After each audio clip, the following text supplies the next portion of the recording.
Good evening friends, कैसे हो सभी। आज काफ़ी दिन हो गए वीडियो डाले हुए। और जैसा कि हम स्टूडियो सेटअप कर रहे थे और ये हमारा स्टूडियो सेटअप किया है। अभी भी कुछ पिक्चर्स को लेकर के मुझे डाउट लग रहा है, लेकिन चलो इसको करेंगे सॉर्ट आउट, देखते हैं। तो आज हम अपनी क्लास को आगे बढ़ाते हैं। लगभग 20 दिन हो गए कोई क्लास नहीं आ पाई है। आज हम शुरू करते हैं। देखिए, जो लास्ट हमारी प्रीवियस क्लास हुई थी उस क्लास में हमने पर्सनल प्रोनाउन की बातें की थी।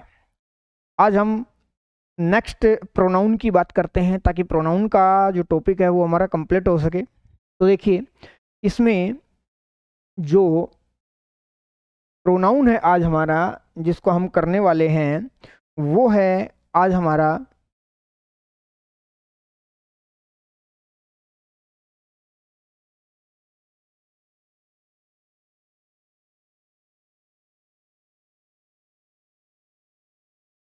Demonstrative pronoun. और जब हम डिमॉन्स्ट्रेटिव प्रोनाउन की बात करते हैं तो देखिए, डिमॉन्स्ट्रेटिव प्रोनाउन होता क्या है। देखिए, डिमॉन्स्ट्रेट का मीनिंग होता है टू पॉइंट आउट। अब डिमॉन्स्ट्रेटिव प्रोनाउन वहां यूज किए जाएंगे जहां पॉइंट आउट करने की बात हो। टू पॉइंट आउट समवन और समथिंग, यानी कि जब किसी वस्तु को, किसी पर्सन को पॉइंट आउट करने की बात की जाए तब हम डिमॉन्स्ट्रेटिव प्रोनाउन का यूज करते हैं। फॉर एग्जांपल, जैसे हमारे पास जो डिमॉन्स्ट्रेटिव प्रोनाउन है वो दिस होता है, दैट होता है, दीज होता है और दोज होता है। देखिए, दिस और दैट दोनों अपने मीनिंग में सिंगुलर होते हैं और दिस और दैट सिंगुलर के लिए ही लगते हैं। वो चाहे सिंगुलर कोई पर्सन हो, कोई थिंग हो, वट जो भी हो, तो सिंगुलर को जब हम यूज करते हैं तो दिस लगाएंगे या फिर दैट लाएंगे। अब बात आती है कि दिस और दैट में क्या फर्क है। तो जो दिस होता है वो नियर के लिए होता है, और अगर दूर की बात करें तो दैट जो होता है वो फार के लिए होता है। अब जैसे नजदीक की मैं बात करूं कि भाई ये बुक, ये चेयर, तो जब नजदीक की बात करते हैं, एक की बात करते हैं, तो वो क्या होता है, दिस। लेकिन जब दूर की बात करें और एक की ही बात करें तो हम कहेंगे दैट। जैसे थोड़ी दूर की बात, हम पॉइंट आउट करने की बात करें कि वो चेयर, वो बुक, तो ये क्या होगा, दैट। ये दोनों के दोनों सिंगुलर हैं, सिंगुलर के लिए आएंगे। इसी तरह अगर एक से ज्यादा की बात करें तो देखिए, दिस का प्लूरल दीज हो जाता है और दैट का प्लूरल दोज हो जाता है। अब मैं अगर दूर की या नजदीक की प्लूरल को लेकर की बात करूंगा तो किसका यूज करूंगा, या तो दीज का या दोज का। अब बात आती है कि दिस अगर नजदीक के लिए आता तो इसी का प्लूरल क्या है, दीज। तो हम दीज को कहां यूज करेंगे, दीज को यूज करेंगे प्लूरल के लिए, इंडिकेट करने के लिए, पॉइंट आउट करने के लिए। मैं कहूं कि ये बुक्स, तो मैं कहूंगा दीज बुक्स। क्या कहेंगे, दीज बुक्स। अब यहां पर ये प्लूरल बुक, प्लूरल नाउन की जब हम बात कर रहे हैं तो इस प्लूरल की हम बात कर रहे हैं, लेकिन यहां पर जो समझने की बात है, अब बात ये आती है कि सर नाउन से पहले जो यूज हो रहा है क्या वो प्रोनाउन है, नहीं है। अब तक हमने किसकी बातें की है, अब तक हमने जो बात की है वो बातें की हैं डिमॉन्स्ट्रेटिव होता क्या है। लेकिन अब हमारे पास जो बात आएगी वो ये है कि डिमॉन्स्ट्रेटिव एडजेक्टिव भी होते हैं और वो भी सेम होते हैं, लेकिन फर्क क्या है। जिस तरह हमने प्रीवियस क्लास के अंदर जो पर्सनल प्रोनाउन की बातें की थी, हमने उसमें माई और माइन का डिफरेंस समझा था, तो सेम बात यहां पर भी है कि जब माई और माइन का डिफरेंस हमने बताया था तो ये कहा था कि माई जो है वो हमेशा एक नाउन के साथ आएगा। जब भाई वो नाउन के साथ आएगा तो इट मीन्स वो एडजेक्टिव है, डिटरमिनर का काम करने वाला वर्ड है, और नाउन के साथ आ रहा है तो प्रोनाउन नहीं हो सकता। अब वहां की बात यहां पर अब देखिए, कोरिलेट करिए कि ये अपने आप में नाउन वर्ड है, और जब नाउन के साथ हम वर्ड लगा रहे हैं तो यहां पर ये प्रोनाउन तो नहीं है, तो यहां पर ये एडजेक्टिव का काम करने वाला। अब मैंने कहा कि दिस इज ए बुक। अब यहां पर देखिए दिस जो आया है वो किसके लिए आया है भाई, दिस जो आया है वो आपका आया है इस बुक के लिए, सिंगुलर है बुक, इसीलिए हमने दिस का यूज किया है। लेकिन क्या यहां पर कोई नाउन है? नहीं। तो इट मीन्स यहां पर ये काम जो कर रहा है वो प्रोनाउन का काम कर रहा है। इसी बात को अगर मैंने ये लिखा कि दिस बुक इज माइन, अब यहां पर देखिए बुक अपने आप में एक नाउन वर्ड है और नाउन के साथ जब दिस लगा हुआ है तो यहां पर ये एडजेक्टिव का काम करने वाला वर्ड है। Is it okay? तो देखिए ये बात थी हमारी डिमॉन्स्ट्रेटिव प्रोनाउन, दिस क्या होता है और दैट क्या होता है। इसके एग्जांपल्स जो हैं हमारे पास वो देखिए, दिस इज माई बैग, तो यहां पर जो दिस है वो क्या है, यहां पर जो दिस है वो अपने आप में एक डिमॉन्स्ट्रेटिव प्रोनाउन है। That is your bag, that जो है वो हमारे पास डिमॉन्स्ट्रेटिव है, ये दूर के लिए। दिस बैग इज माइन, जो अभी अभी मैंने बातें की थी वही है, ठीक है, ये हो गया है। दीज अगर प्लूरल की बात करें तो दीज आर माई पेन्स, तो दीज यहाँ पर प्रोनाउन है, लेकिन पेन्स के साथ जब दीज आया हुआ है तो यहाँ पर ये क्या है, एडजेक्टिव होगा। Is it okay? तो ये है हमारा एक डिमॉन्स्ट्रेटिव की बात ही, बड़ी कॉमन सी बात है। यहाँ पर देखिए एक बात है जो समझने की, यहां तक की कोई दिक्कत नहीं है, लेकिन यहां से एग्जाम में क्वेश्चन किस तरह से आता है वो देखिए। यहां से सबसे पहली बात तो आपको ये ध्यान रखना है कि कभी कभी ऐसा आ जाता है, देखिए जैसे मैंने कहा दिस काइंड्स ऑफ व्हाटएवर जो भी नाउन है, जब दिस हमारा सिंगुलर है तो काइंड्स, सॉर्ट्स या टाइप्स, काइंड्स या टाइप्स कई बार आ जाता है, सॉर्ट्स भी आ जाता है, प्रकार। तो this kinds, this types, this sorts ये नहीं हो सकता क्योंकि ये वर्ड कैसा है, प्लूरल है। अब जब ये प्लूरल वर्ड है ये और हम लगा रहे हैं सिंगुलर, तो इसका क्या करेंगे हम, इसको लिखेंगे हम दीज काइंड्स, क्या करेंगे, दीज काइंड्स करेंगे, या फिर दिस काइंड करेंगे, दिस टाइप, दिस काइंड। एक बात ये एक कॉमन सी गलती है। अब यहां से एक बहुत ही अच्छा क्वेश्चन जो बनने वाला है वो भी देखिए वो कैसे बनेगा। वो हमारा जो बनेगा उसका देखिए कि एक बात को समझिए, एक रूल है इसका, उसको समझिए। If there is a comparison between the two nouns of the same class, that of for singular and those of for plural noun is used. कैसे, देखिए हमने कहा the streets of Delhi are wider than Mumbai, ऐसे आएगा exam के अंदर, ऐसे आएगा एग्जाम के अंदर। आपको ये समझना है कि कैसे। देखिए यहां पर हमने कंपैरिजन किसका किया है, अगर हम ऐसी बात कहेंगे कि the streets of Delhi are wider than Mumbai, तो यहां एक मुंबई की बात है, एक दिल्ली की बात है। अब यहां पर जो सोचने की बात है वो ये है कि कंपैरिजन किसका हो रहा है भाई, कंपैरिजन। देखिए अब समझिए, अगर मैं ये कहूं मेरी शर्ट तुमसे अच्छी है, तो भाई यहां कंपैरिजन किसका हुआ, मेरी शर्ट तुमसे अच्छी है, भाई यहां पर कंपैरिजन कहोगे। सर कौन सा कंपैरिजन कर रहे हो, एक तरफ आप इंसान की बात कर रहे हो और एक तरफ ऑब्जेक्ट की बात कर रहे हो, यानी कि शर्ट की बात कर रहे हो। जबकि इसको कहना कैसे चाहिए, अगर इसको यह कहा जाए कि मेरी शर्ट तुम्हारी शर्ट से अच्छी है, मेरी शर्ट तुम्हारी शर्ट से अच्छी है, तो ये होता है इसका एग्जैक्ट जो एक्सप्रेशन है।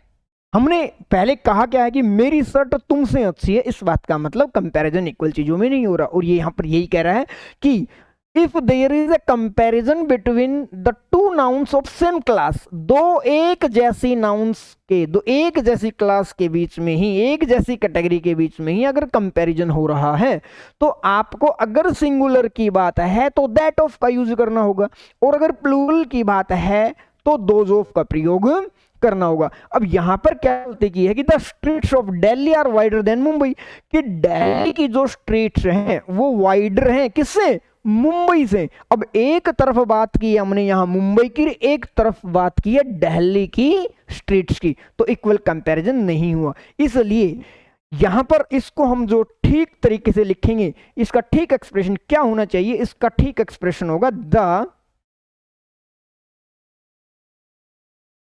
Streets of Delhi are wider then.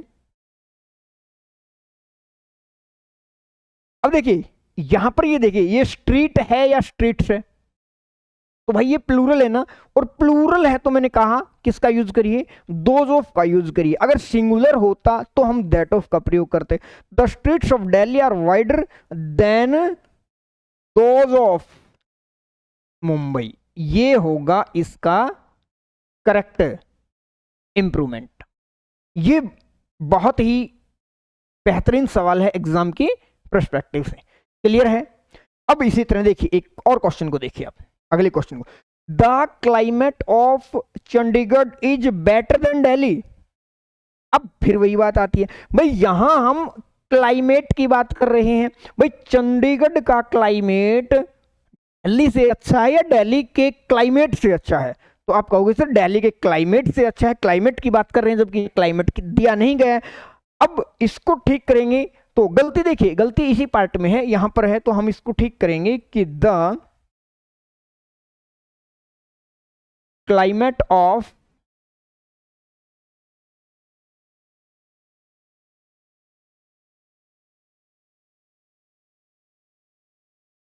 Better than. अब बताइए क्लाइमेट सिंगुलर या प्लूरल? तो भाई क्लाइमेट जो है वो क्या है, सिंगुलर है, इसलिए हमें किसकी यूज होगी, हमें दैट ऑफ का यूज करना है। तो देन दैट ऑफ दिल्ली, ये होगा। तो ये है एक डिमोन्स्ट्रेटिव प्रोनाउन से जो आपका क्वेश्चन बनता है एग्जाम के पर्सपेक्टिव से, वो ये वाला क्वेश्चन है। Is it okay? चलिए, तो ये बात थी हमारी इसकी डिमोन्स्ट्रेटिव प्रोनाउन की। इसमें इतना ही है, जो क्वेश्चन दो जगह से क्वेश्चन बन सकते हैं, ये जो मोस्ट इंपोर्टेंट है वो हमारा ये वाला रूल है। और मैंने काइंड्स ऑफ वाली बात बताई थी। दूसरा कभी कभी वहां से वो बहुत ही नॉर्मल है, वहां से पूछ लेता है। Is it okay?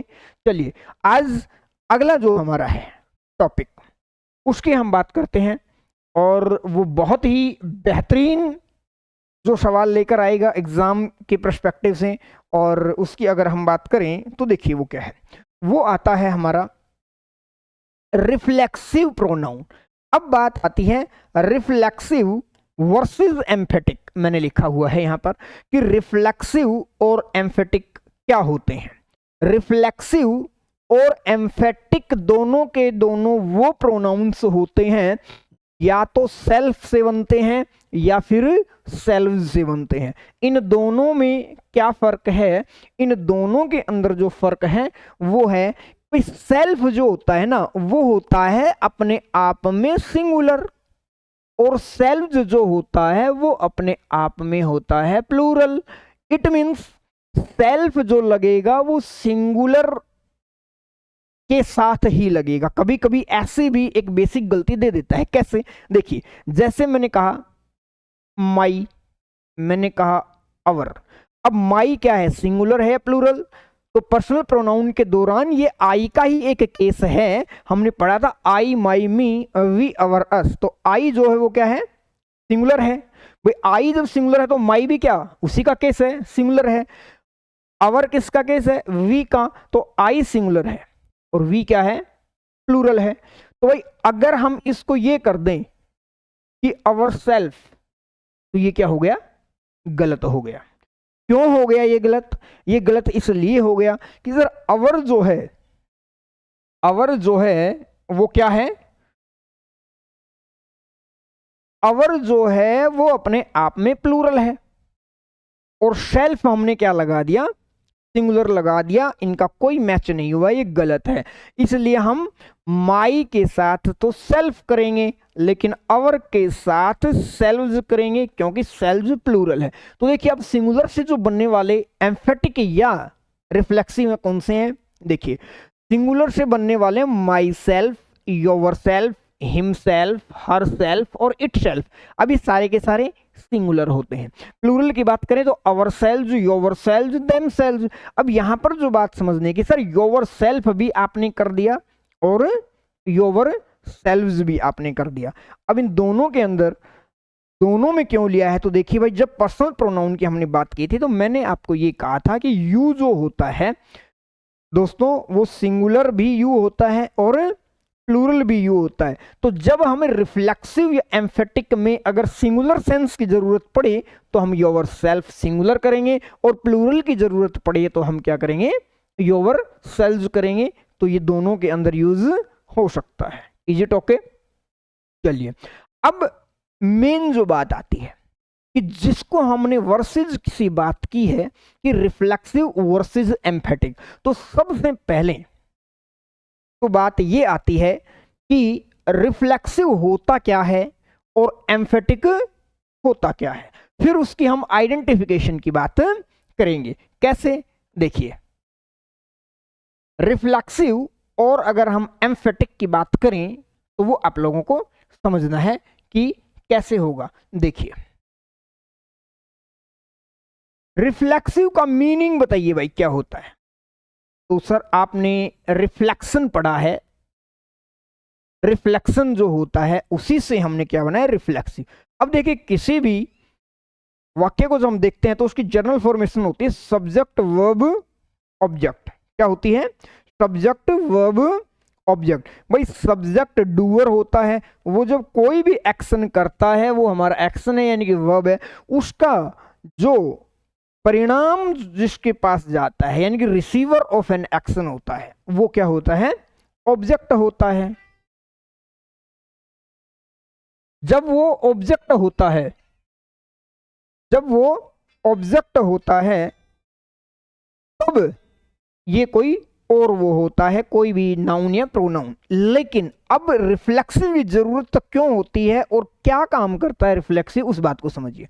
देखिए, जब कोई सब्जेक्ट कोई एक्शन करता है लेकिन उस एक्शन का परिणाम किसी और के पास ना जाकर उसी को भुगतना पड़े तो रिफ्लेक्शन होगा ना। भाई काम सब्जेक्ट ने किया और उसका असर भी किसके ऊपर आया, सब्जेक्ट के ऊपर ही आया, यानी कि उसका रिसीवर ऑफ एन एक्शन भी कौन बना, जिसने किया वही, तो यानी कि रिफ्लेक्शन हो गया।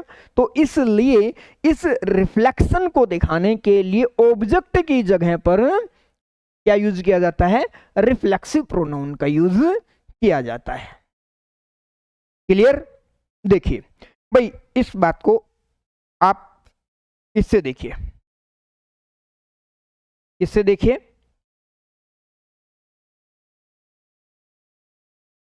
एग्जाम्पल से देखिए। देखिए, मैंने कहा सी प्रेज्ड मी, सी प्रेज्ड मी। सर सी ने आपकी प्रेज कैसे कर दी, है ना? चलिए, सी ने एक काम किया, ये सब्जेक्ट है, एक्शन हमारा क्या हुआ भाई, एक्शन हमारा प्रेज करने का काम किया, उस का रिसीवर ऑफ एन एक्शन कौन हुआ, यानी कि मी हुआ। कोई दिक्कत नहीं है कि ये हमारा सब्जेक्ट, ये हमारी वर्ब और ये हमारा ऑब्जेक्ट। लेकिन अगर इसी को अगर ये लिखा जाए कि सी प्रेज्ड हरसेल्फ, अब देखिए सी ने, ये हमारी सब्जेक्ट है, वर्क क्या हुआ है हमारा, प्रेज करने का, ये हमारा एक एक्शन हुआ। अब सी ने प्रेज की किसकी, हरसेल्फ है, खुद की ही की। तो इसने ये काम किया और इसी का उसको रिजल्ट मिल रहा है। तो भाई इस चीज को दिखाने के लिए ऑब्जेक्ट की जगह पर हमने रिफ्लेक्सिव प्रोनाउन का यूज किया। ये होता है रिफ्लेक्सिव, ये होता है रिफ्लेक्सिव। ठीक है, अब बात आती है कि एम्फेटिक क्या होता है। एम्फेटिक भी सेल्फ या सेल्व्स वाले होते हैं, यानी कि यही होते हैं। और जब यही होते हैं तो सर फर्क क्या है, इनके अंदर फर्क को समझिए। इस आइडेंटिफिकेशन की हम बात करते हैं तो देखिए फर्क ये है कि जब वर्ब के बाद सेल्फ या सेल्व जो हो तो ये क्या है, रिफ्लेक्सिव है। लेकिन जब वर्ब से पहले सेल्फ या सेल्व्स आता है तब ये क्या होता है, एम्फेटिक होता है। देखिए एम्फेटिक, एम्फासाइजिंग, ये इसी में इंक्लूडेड है कि आपको जब टाइप्स पढ़ोगे एक एम्फेटिक मिलेगा, तो हमने इसको दोनों के अंदर कंपैरिजन करके देख रहे हैं कि क्या फर्क है दोनों के अंदर। इसमें सिर्फ आपको इतना पता होना चाहिए कि एम्फेटिक होता क्या है और उसका यूज किस सेंस में होता है। अब देखिए यहां की सेंस आपको पता चल गई कि रिफ्लेक्शन करता है, रिफ्लेक्सिव इसको क्यों कहा गया है। ठीक है, अब एम्फेटिक की देखिए, मैंने एक बात कही आपसे, मान लीजिए आप में से बहुत सारे एस्पिरेंट्स जो हैं कहीं भी बाहर अपनी कोचिंग ले रहे हैं, दिल्ली, जयपुर, तो अगर आपके दोस्त ने आपसे ये पूछ लिया कि भाई कहाँ रहते हो, तो आपने बताया कि रूम ले रखा है, भाई कपड़े कौन धोता है, तो क्या कहोगे कि भाई मैं खुद धोता हूं, धोने वाली तो है नहीं, खुद ही धोगे भाई। और उसके लिए ही तो ये सारा, धोने वाली लाने के लिए तो ये सारी प्रिपरेशन की जा रही है भाई, है ना। हाँ, तो बड़ी जमकर के प्रिपरेशन कीजिए, फिर आपको नहीं धोने पड़ेंगे। तो अब आपने ये बात की कि मैं खुद धोता हूं, तो एम्फासाइज कर रहे हो ये, और इसी बात को एम्फेटिक कहते हैं। इसी बात को क्या कहते हैं, एम्फेटिक कहते हैं, एम्फासाइज कर रहे हो। अब वो एम्फासाइज दिखाने के लिए हमेशा वर्ब से पहले सेल्फ या सेल्फ वाला जो प्रोनाउन होता है हमें वो यूज करना पड़ेगा। अब बात आती है कि क्या इनके मीनिंग में भी कोई डिफरेंस है, तो भाई इनके मीनिंग में डिफरेंस है। देखिए जब,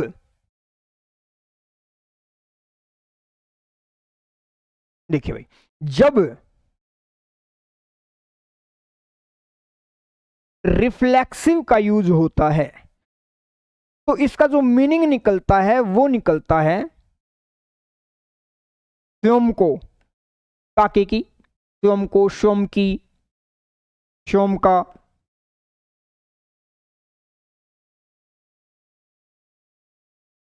ठीक है, खुद का, खुद की, खुद को। जब रिफ्लेक्सिव होता है उसका मीनिंग ये निकलता है, जैसे अभी अभी हमने बातें की थी कि उसने खुद की तारीफ की, उसने खुद की तारीफ की, स्वयं की, तो मैंने क्या कहा, स्वयं का या स्वयं की, तो ये होता है रिफ्लेक्सिव के अंदर। लेकिन जब हम एम्फेटिक की बात करें तो इसका निकलता है स्वयं। देखो ये माइनर सा डिफरेंस है, लेकिन ये मीनिंग को बहुत कुछ चेंज कर देता है। फॉर एग्जाम्पल इसका मीनिंग हमने क्या लिया, केवल, स्वयं या खुद। अब कैसे समझिए, एक एग्जाम्पल से समझिए। मैंने कहा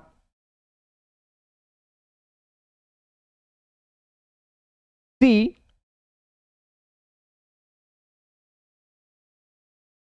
herself cooks food। अब सबसे पहले तो ये देखिए हमारे पास वर्ब क्या है, हमारे पास वर्ब जो है वो कुक है। अब वर्ब से पहले सेल्फ या सेल्फ यूज हो रहा है, तो भाई वर्ब से पहले मैंने क्या बताया है कि एम्फेटिक होगा, तो ये जो हर सेल्फ है ये किसका काम कर रहा है, एम्फेटिक का काम कर रहा है। किसका काम कर रहा है, एम्फेटिक का काम कर रहा है। लेकिन मीनिंग इसका क्या निकल रहा है, मैंने कहा जब एम्फेटिक का काम करेगा तो मीनिंग निकलेगा खुद या स्वयं। तो यहां पर हमने बात की कि सी हर सेल्फ कुक्स फूड, कि वह खुद खाना बनाती है, वह खुद खाना बनाती है। बिल्कुल ठीक है, कोई दिक्कत नहीं है। अंडरलाइन करके अगर आपसे पूछा जाए तो क्या ये एम्फेटिक है। लेकिन अगर सर इसको हमने यहां कर दिया ऑब्जेक्ट की जगह पर, तो क्या होगा, क्या कुछ मीनिंग बदलेगा, सर काके की बदलेगा। भाई काके की अगर बदल गया तो मीनिंग का जो मीनिंग है वो बहुत कुछ चेंज हो जाता है। फॉर एग्जाम्पल अगर इसी को मैंने ये कहा कि सी कुक्स हरसेल्फ, अब मीनिंग निकालिए खुद का, खुद को, स्वयं को। तो देखिए सी कुक्स, वो पकाती है, हर सेल्फ, खुद को ही, इट मीन्स अपने आप को उसने कढ़ाई पर रखा और भाई पकने में बड़ा मजा आ रहा है ना। तो क्या हो गया, ये तो मीनिंग ही नॉनसेंस हो गया। तो देखिए ये था रिफ्लेक्सिव वर्सेस एम्फेटिक, कि रिफ्लेक्सिव और एम्फेटिक के अंदर क्या फर्क है, किस मीनिंग में ये यूज होते हैं, इनको रिफ्लेक्सिव या एम्फेटिक क्यों कहा गया है। Have you got it. तो ये तो बात थी हमारी, केवल एक का हमारा कॉन्सेप्ट क्लियर हुआ है ये, कि यहां रिफ्लेक्सिव और एम्फेटिक को किस तरह से आपको समझना है। ठीक है, अब बात आती है कि यहां से एग्जाम में क्वेश्चन कैसे आएंगे उसकी भी हम बात करेंगे। देखिए अब अगली अगर हम बात करें आपसे, तो ये देखिए कुछ एग्जाम्पल्स मैंने जो आपको समझा दिए, ये वही एग्जाम्पल्स हैं। ठीक है, कोई दिक्कत नहीं है। अब जो बात आती है वो आती है यहां से, इस बात को समझना है हमें कि ये क्या है, क्योंकि यहां से एग्जाम में क्वेश्चन बनते हैं। अब यहां से अगर एग्जाम में क्वेश्चन बनेंगे तो कैसे बनेंगे, देखिए यहां पर लिखा क्या है, सम वर्ब्स आर यूज्ड रिफ्लेक्सिवली। कुछ ऐसी वर्ब्स होती हैं जो हमेशा रिफ्लेक्सिवली यूज होती हैं, यानी कि उनके बाद रिफ्लेक्सिव प्रोनाउन का आना कंपलसरी है, जिनके अंदर हमने कहा absent, avail, resign, enjoy, adjust, pride, prostate, adapt है, प्राइड है, इंट्रोड्यूस है। देखिए एग्जांपल से समझिए, मैंने कहा इनके बाद रिफ्लेक्सिव आता है अगर हमारे पास ऑब्जेक्ट ना हो तो। मैं कुछ वाक्य देता हूं, देखिए मैंने कहा I enjoyed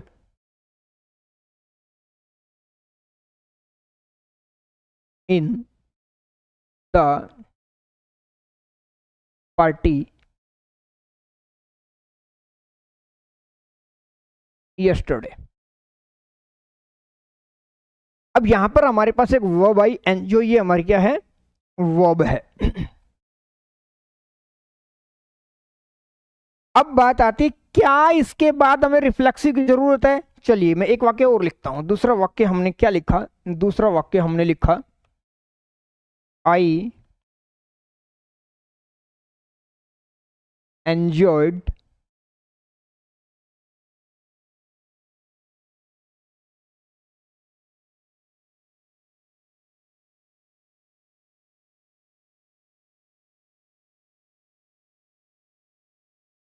a song in the party।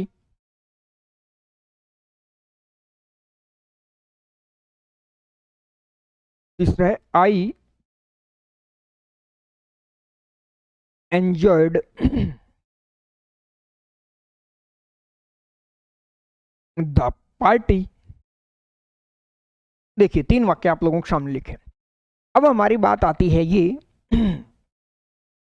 कि I enjoyed in the party yesterday, कि मैंने पार्टी में एंजॉय किया। क्या इस वाक्य में हमारे पास ऑब्जेक्ट है, और मैंने आप लोगों को बताई है कि ऑब्जेक्ट को फाइंड आउट करने के लिए, ऑब्जेक्ट को फाइंड आउट करने के लिए हमें दो वर्ड्स की जरूरत होती है, और वो होते हैं एक तो व्हाट और एक whom।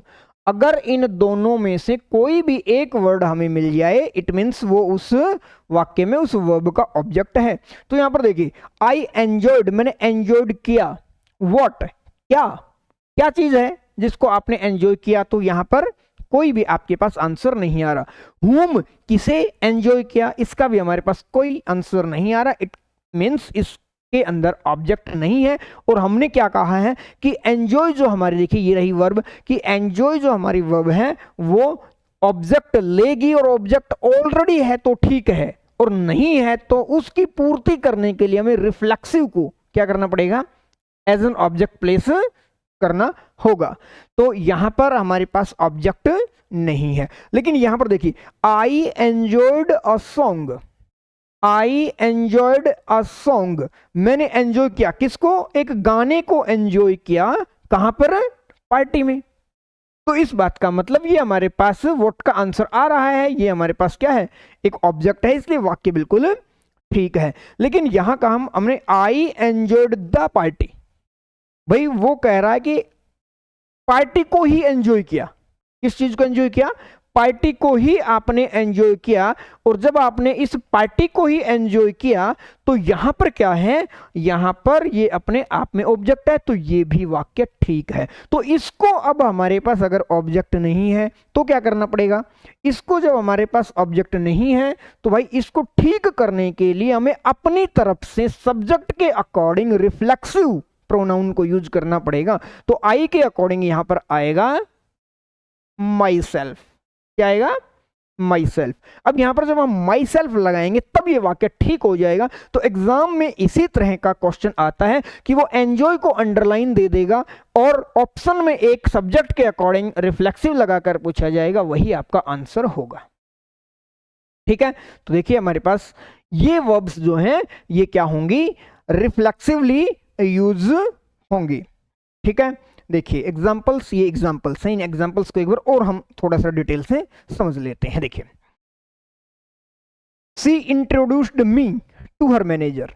अब देखिए ये हमारा सब्जेक्ट है, ये हमारी इंट्रोड्यूस अपने आप में एक वर्ब आई। अब यहां पर ऑलरेडी ऑब्जेक्ट है तो इस वाक्य में कोई दिक्कत नहीं है कि उसने अपने बॉस के सामने मुझे क्या किया, इंट्रोड्यूस किया। तो भाई ये हमारा सब्जेक्ट हो गया, रिसीवर हमारा ये हो गया, ठीक है कोई दिक्कत नहीं। लेकिन अगर इसी को हम ये लिखें कि she introduced to the manager, कि उसने इंट्रोड्यूस किया मैनेजर के सामने या मैनेजर को इंट्रोड्यूस किया, तो भाई इंट्रोड्यूस किया किसे, यहां पर तो है कि मी, मुझे किया, लेकिन अब यहां पर अगर कोई नहीं है तो ये वाक्य गलत है। और इसको ठीक करने के लिए हम यहां पर यूज करेंगे सी के अकॉर्डिंग हरसेल्फ। अब ये फॉर्मेट होगा इसका ठीक, कि सी इंट्रोड्यूस्ड हरसेल्फ, जब रिफ्लेक्सिवली हम इस वर्ब को यूज करेंगे। अगला देखिए, मैंने कहा सी रिजाइंड द जॉब, उसने रिजाइन कर दिया। किसे रिजाइन कर दिया? जॉब को रिजाइन कर दिया। ठीक है, जॉब को छोड़ दिया। तो इस वाक्य के अंदर ऑलरेडी ऑब्जेक्ट है, लेकिन देखिए हमने रिजाइन की बात की है। अब रिजाइन की जब बात की है तो रिजाइन अपने साथ रिफ्लेक्सिव लेता कब है, ये बड़ा इंपॉर्टेंट है, क्योंकि ऐसी ये लिस्ट जो है ये आपको हर बुक में लिखी मिल जाएगी, कोई दिक्कत नहीं है। लेकिन यहां पर रिजाइंड हरसेल्फ, ये रिजाइन, क्योंकि रिजाइन जॉब से किया जाता है, इसलिए जब भी रिजाइन आपको मिल जाए तो नहीं कि भाई ये रिफ्लेक्सिवली यूज होगा। ये जब सरेंडर की सेंस आए ना, अपने आप को सरेंडर कर दे ना, जैसे she resigned herself to his failure, यानी कि अपनी जो असफलताओं के सामने उसने घुटने टेक दिए, यानी कि उसने सरेंडर कर दिया। तो उस सेंस में ही आपको रिजाइन के साथ क्या लगाना है, रिफ्लेक्सिव लगाना है। इस तरह के नहीं कि जॉब से जब हम कोई रिजाइन करते हैं तो भी हमें क्या लगाना है, रिफ्लेक्सिव का यूज करना है। बताइए बात समझ आई? अगला जो हमारा है, देखिए, you should avoid of every opportunity in life. अब यहां पर देखिए अवेल, भाई जो अवेल है ना, अवेल के बाद में रिफ्लेक्सिव आएगा ही, अवेल के बाद में। और दूसरी इंपॉर्टेंट बात है कि अवेल के साथ प्रपोजिशन भी ऑफ का प्रयोग होता है। अब यहां पर देखिए, you should avail of every opportunity in life, तो यहां पर जब अवेल आया है तो यहां पर रिफ्लेक्सिव आएगा। यू शुड अवेल, यू के according yourself, you should avail yourself of every opportunity in life. तो इस तरह से आपको क्या करना है भाई, चीजों को समझना है। और एग्जाम्पल्स को मैंने बड़े अच्छे तरीके से आप लोगों के साथ समझाए हैं। और भी एग्जाम्पल्स हैं, देखिए एक दो एग्जाम्पल्स की और हम बनाए हुए हैं, तो उनको और समझिए, इनमें कुछ स्पेशल है या नहीं है। देखिए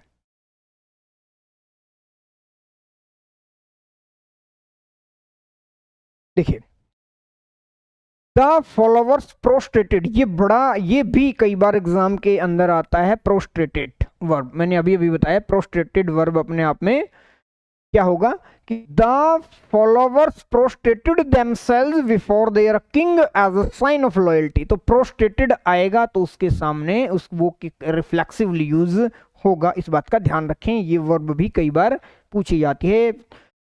he would prostrate himself on the ground every morning to pray। देखिए ये सारी बातें ठीक है, तो ये आप लोगों की बातें हमारी हो गई है। ये प्रोस्टेट एक वर्ब है, इसलिए मैंने ये दो एग्जांपल प्रोस्टेट के दिए हैं। तो यहाँ पर ही है, ही के अकॉर्डिंग हमने हिमसेल्फ लगाया है। यहाँ पर द फॉलोवर्स है यानी कि थर्ड पर्सन प्लूरल, इसलिए हमने क्या लगा दिया, देमसेल्व्स लगा दिया। ठीक है, इंपॉर्टेंट वर्ब थी इसलिए मैंने इसके एग्जाम्पल दो अलग से तैयार किए हैं भाई। अगली जो बात है हमारी, यहीं से दूसरा एक क्वेश्चन बनता है, और वो क्वेश्चन क्या बनता है वो देखिए। Some verbs don't take reflexive pronouns with them। Reflexive don't take, कि कुछ ऐसे भी वर्ब हैं जो अब तक हमने रिफ्लेक्सिव का कॉन्सेप्ट समझा है, उस अकॉर्डिंग क्या है ये, उस अकॉर्डिंग है कि मीनिंग को जो हमारे दिमाग में बैठा है कि उस मीनिंग के अकॉर्डिंग अगर हम देखें तो वो रिफ्लेक्सिव यूज होना चाहिए या नहीं। देखिए कभी कभी ऐसा आता है, मैं एक एग्जांपल देखा, मैंने कहा सी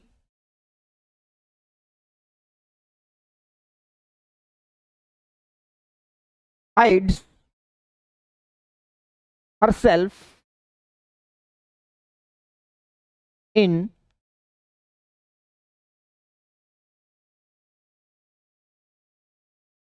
a corner when her father comes। क्योंकि जब भी उसके पापा आते हैं वो अपने आप को एक कोने में छुपा लेती है। अब अगर ट्रांसलेशन की बात करें तो ठीक लग रहा है हमें ट्रांसलेशन के आधार पर, लेकिन देखिए हिंदी की हमें मदद लेनी है। ठीक है, हिंदी काफी मदद तो करती है हमारी, लेकिन कॉन्सेप्ट को जानना है आपको, अदरवाइज क्वेश्चन क्या हो जाएगा भाई, गलत हो जाएगा। तो देखिए सी हाइड्स हरसेल्फ, तो जो मीनिंग की अगर हम बात करें तो मीनिंग तो इसका ठीक निकल रहा है कि सी हाइड्स हरसेल्फ, वो अपने आप को, लेकिन कॉन्सेप्ट क्या कहता है, कॉन्सेप्ट कहता है कि ये अपने आप में ही इस मीनिंग को कन्वे करता है, हरसेल्फ लगाने की जरूरत नहीं है। इसलिए आपको इन वर्ब्स के साथ क्या नहीं लगाना है, रिफ्लेक्सिव नहीं लगाना है। ये भी एग्जाम का क्वेश्चन है, तो ये वर्ब्स जब आप प्रैक्टिस करोगे तो आपको याद हो जाएंगे, इनको थोड़ा सा आप देखोगे तभी ये याद होंगे। ठीक है भाई, तो ये बात थी हमारी कि रिफ्लेक्सिव वर्सेस एम्फेटिक में क्या फर्क है, और ये इसके एग्जांपल्स की अगर हम बात करें तो ये देखिए कि he has qualified himself for the post. तो यहाँ पर जो क्वालिफाई हमने एक वर्ब बताई है कि उसके साथ रिफ्लेक्सिव का यूज नहीं होता, और जब इसके साथ रिफ्लेक्सिव का यूज नहीं होता तो भाई आपको रिफ्लेक्सिव का यूज नहीं करना है।